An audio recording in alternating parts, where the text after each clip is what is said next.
Because, well, yeah, all of these things that we're going through, the mentors are gonna have to go through, okay? Connecting to success, I apologize, everybody, I did not, list that as making copies for what we need to review. I actually forgot about it. Connecting to Success. This is some literature that's produced by the National Center on Secondary Education and Transition, Institute on Community Integration from the University of Minnesota. And it speaks specifically to youth with disabilities. It's not a real long piece, but anyway, we need to review that. So I've got to make sure that we get copies of that and copies of the memorandum for the next time that we come. Oh, I need to ask, would we like to read over these documents before we come together so that we can then, you know, just move along and talk about it? Okay, all right, so we'll be read ahead of time. Okay. Now, I can email you information. I can receive email information, but my printer is special. And sometimes it'll work with me and give me a print out, and sometimes it won't. So, but email to the office. Okay.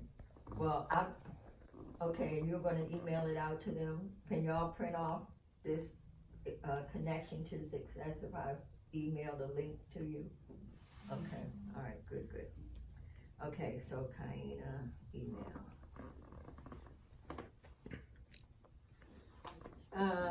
And also the memorandum to the school. Okay, email.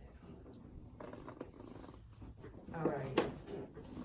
The ABCs of school-based mentoring, effective strategies for providing quality youth mentoring in schools and communities. That's this nice little piece right here. Now, it's put out by George Washington University, Graduate School of Education and Human Development, the Department of Justice, the Northwest Regional Educational Laboratory National Mentoring Center, and the Hamilton Fish Institute. Okay, so we're gonna find out what these professional people say about effective strategies, okay, for quality youth mentoring, okay? And then, like I said, we'll make it work for us. Now, if at some point we feel that we need to ask somebody of this known institute to come down here and present a little something, then I say, okay, let's say, okay, we want y'all to come down here and give us a little session on what's going on and how you see it. Then I think we should ask them for that, to come and do that at their expense. So that's the school ABCs. Okay. We've got to figure out, now we've already started communicating with churches asking for mentors. We've got to develop a recruitment for mentors, for people who want to come and be trained. So we need to plan that.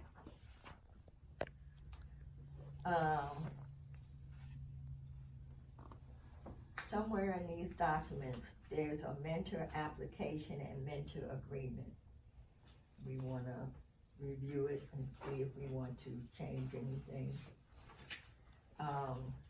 We need to talk about and plan how we're gonna deal with screening our volunteer mentors if it's different from what we see here. We already know we need a background check. Reverend Labatt suggested that, well, she said in Florida, to go into the schools, you have to have a psychological or psychology degree. No. Yeah, like you gotta, yeah, and they have people down there who are volunteering to do that.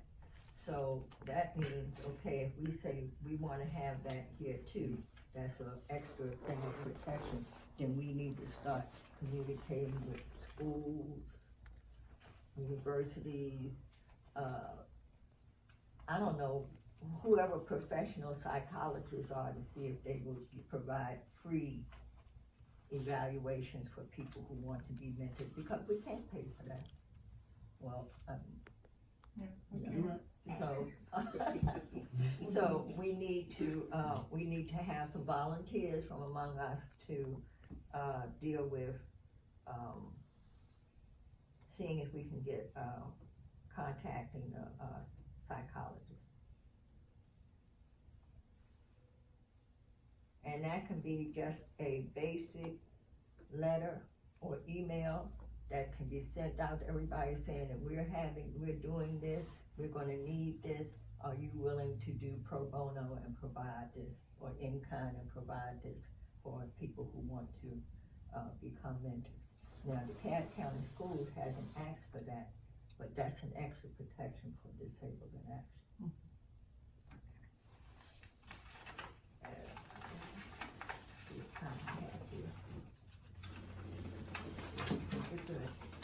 Okay, now, interviewing the volunteer mentor applicants. It's important that the mentor research the specific, and I believe your Sister Tangi, is that correct? Patience, that's patient. Patience. Oh, sorry about that, I apologize.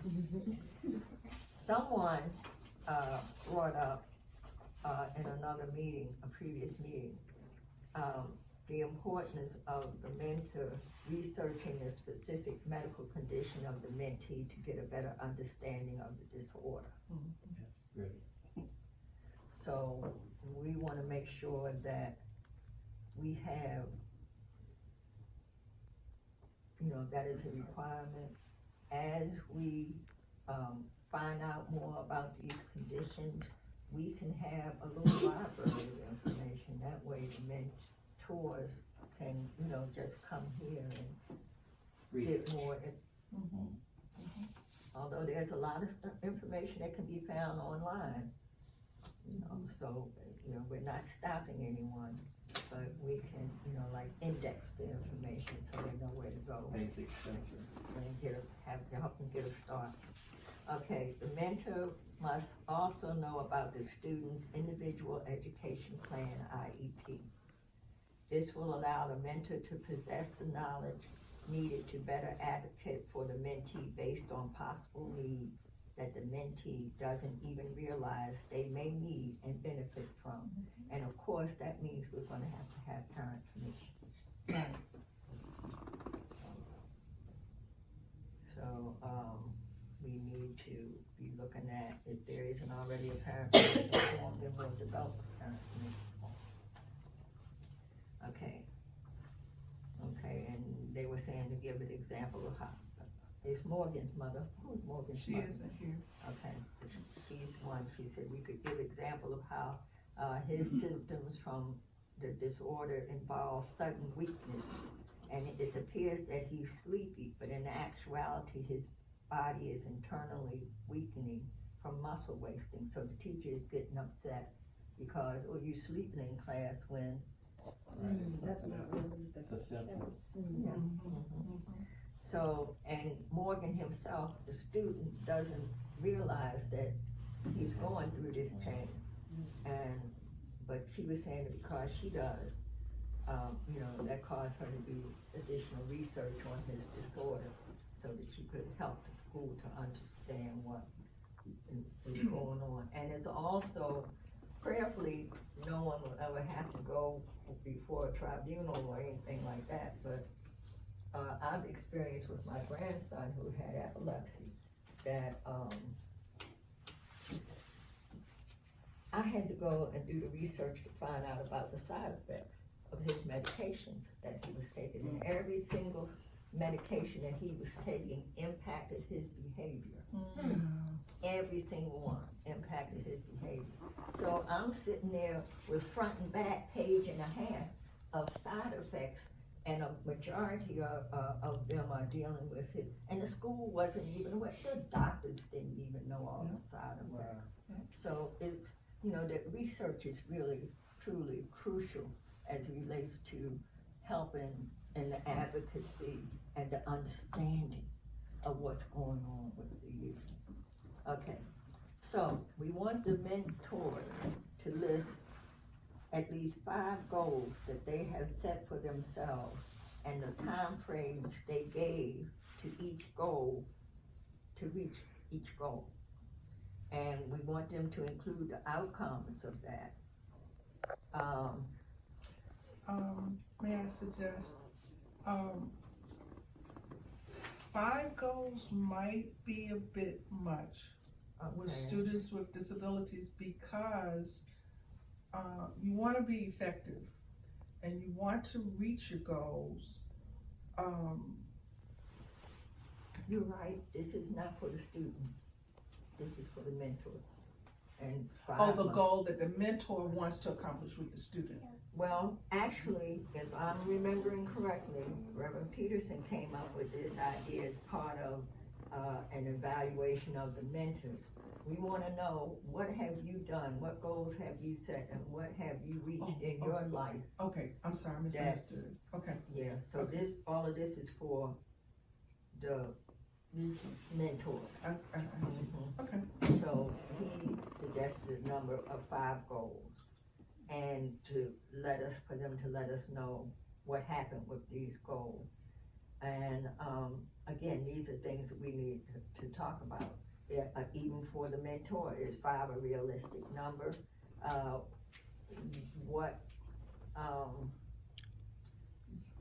If they haven't accomplished their goals, cause I know I've set a goal or 2 and I'm still working on it, haven't gotten to the end of it yet. So does that mean then that I cannot be a mentor? So, May I say this? Unless the person that's disabled is like awesome. Then when you think about goals.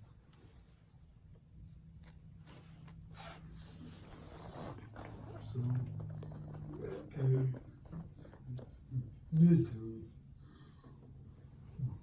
we need to